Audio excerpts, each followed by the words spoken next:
Welcome back to Machines Inc. I'm Jake, and today we're going to be going over how to do a full tune-up from fuel all the way to spark on a Jeep 4.0.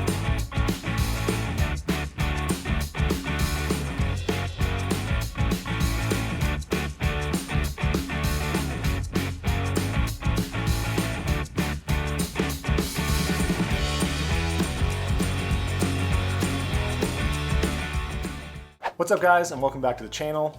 Today we're going to be doing a full tune-up on my 1993 Jeep Cherokee XJ. Now this tune-up method really applies to all vehicles, but specifically we're going to be working on the XJ today. So not only have I never done a tune-up on this vehicle, but every once in a while on a steep grade climbing it does build a little bit of heat. Now, if you do own a Jeep Cherokee, you know that these things are very prone to overheating. My cooling system, however, has been completely gone through. We flushed out the entire block, put a new water pump on there, new hoses, and we got a big aluminum radiator with proper working fans. So the cooling system is about as good as it's gonna get in this thing. But having a vehicle with an improper tune-up can actually cause the engine to run a bit hotter, especially if it's under big load, like climbing up a mountain. So we wanna go through and make sure this thing's getting the proper amount of fuel. There's no blockages in any of the fuel filters or in the fuel pickup. So to ensure that we don't have any of those blockages, we're gonna go ahead and replace everything in the system, plus do a full tune-up on the engine with new spark plugs, new cap and rotor, and just get everything ready to go for this upcoming season. So before we go disconnecting any fuel lines or removing the fuel pump, we first want to come under the hood to the main fuel rail and release the pressure out of the fuel system. So to do that, we're just going to grab a small screwdriver and a rag. We're going to unscrew the Schrader valve cap that's on the fuel rail, and then we're going to press down on that Schrader valve to release pressure from the fuel system. Now that we've removed the pressure out of the lines, we're going to go ahead and remove this fuel pump. So the fuel pump just has a spinning locking ring, so we're going to grab a hammer and a chisel to spin that around, and that will release the fuel pump. Alright, now pulling this out, I did pull it out about halfway, let the lines drain to the tank a bit. Went ahead and I'm going to put a drain bucket underneath here as well, so when I pull it off, if some more drains out, we have a place to collect it. Alright, so now that we've got the fuel sending unit removed, we're going to go ahead and undo this electrical connector for it, which is right next to the fuel filter, and then we're just going to undo the two hose clamps on the fuel pump and go ahead and drop that out. Now, once you've gotten that fuel pump removed, you can set the lines over the bucket like we have down below. Go back up to that Schrader valve on the fuel rail and press it, which will open up the fuel lines and allow all the fuel from the lines to drain down into that bucket. That just makes it to where when we go and remove this fuel filter, we're not getting gas dumped all over us once again.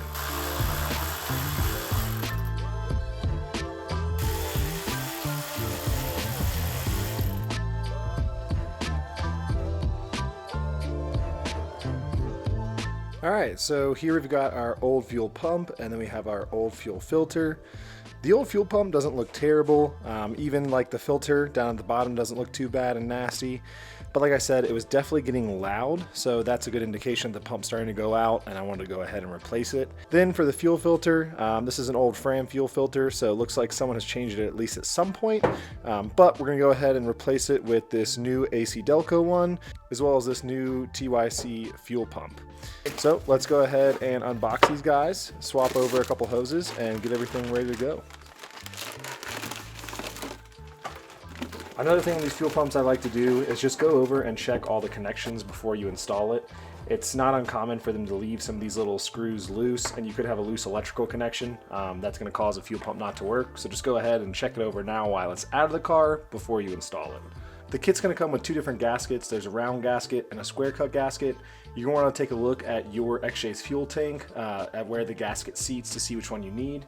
In my case, I need a rounded gasket, so we're going to go ahead and slide that over below this cap, and then we're going to go ahead and transfer over the lock ring from the old tank, and now this is ready to go be installed. For the fuel filter as well, pretty straightforward. You're going to have the flow marking here to know what direction the gas is going to flow through the filter.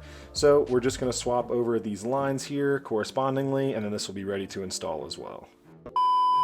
So my video got pretty messed up while I was installing this, but long story short, you want to drop this in and clock this little tab right here and this little tab up at the top in their groove to make sure that you have the sending unit clocked correctly.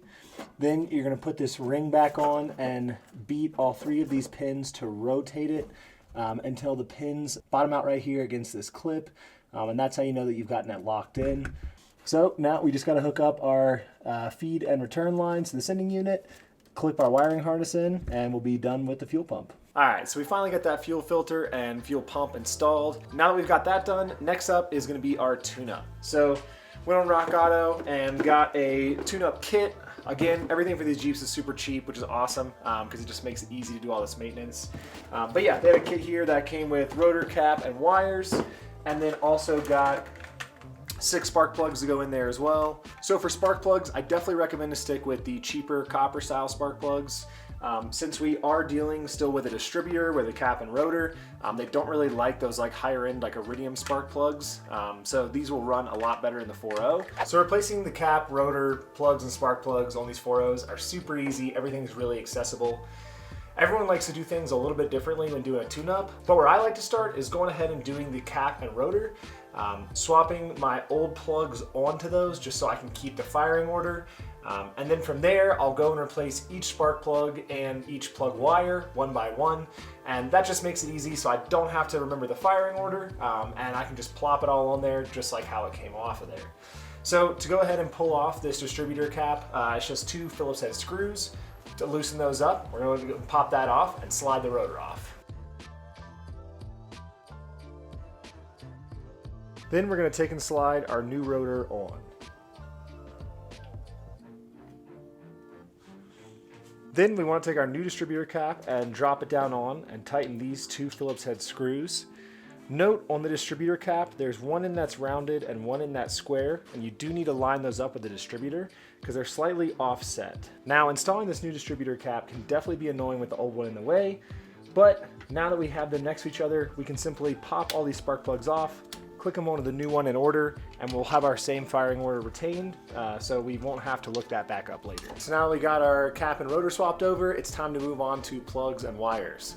And before that, we're gonna swap over and do a little prep work on the bank. All right, so before we install our new spark plugs, first we wanna go through and unbox all of them, and then we wanna check the gap on them with one of these gap tools.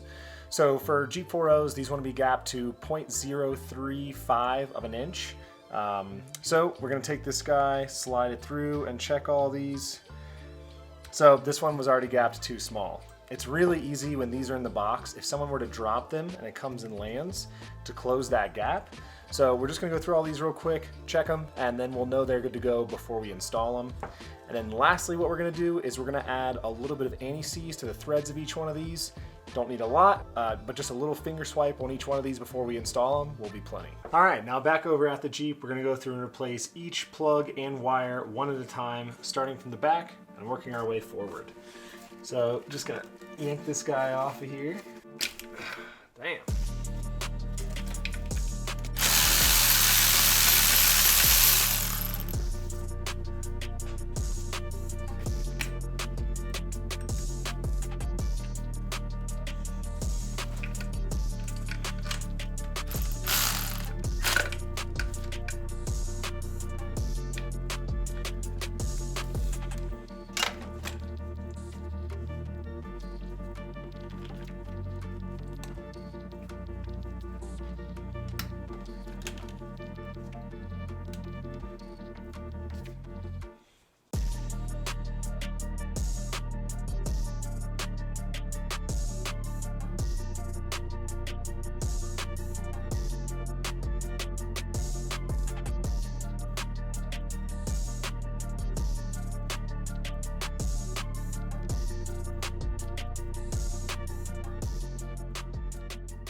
All right, so now we've gotten everything buttoned up under the hood. We want to come inside the car, and what we're going to do before our initial start is just prime that fuel pump. So since we drained all those fuel lines out previously, they're completely empty.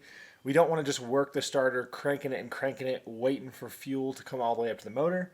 So we're simply just going to click the key to the on position, let the pump prime, turn it off, and we'll do that a few times until we get the system primed, and then we'll go for our first start.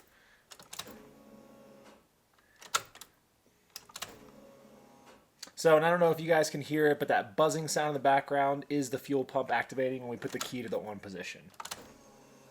All right, so we did that a couple times. Now we're gonna go for the first start. Perfect. After we let the Jeep run for a little bit, we want to hop underneath real quick and just check to make sure that there's no fuel leaks from that pump, new filter, anything along those lines, just to make sure that we did seal everything up correctly. And as long as we see no leaks, everything should be good to go. All right, guys, so just a couple quick things I wanted to go over before we wrap this video up.